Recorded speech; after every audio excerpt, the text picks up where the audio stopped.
President Trump ने ऐलान किया है कि ईरान पर उनके लिए एक्शन का असर होने लगा है और ट्रंप ने यह भी कहा कि उन्हें ईरान से युद्ध में फैसले की कोई जल्दी भी नहीं है, लेकिन ईरान दावा यह कर रहा है कि युद्ध में हुए सारे नुकसान की भरपाई कर ली गई है। अब ईरान डिफेंसी के बजाय अटैक मोड में नजर आ रहा है। वो खुद को डिफेंस नहीं कर रहा बल्कि अब चाह रहा है वो अटैक करना। ऐसे में हॉर्मुज स्ट्रेट में ईरान को ओमान के साथ मिलने से ट्रंप भड़क गए हैं। ट्रंप ने पहले ही ओमान को बमबारी कर उड़ा डालने की धमकी दी है।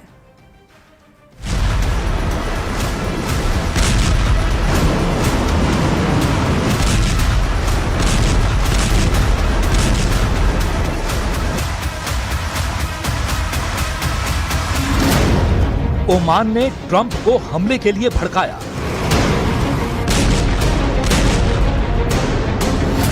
ईरान के साथ ओमान की बिग डील।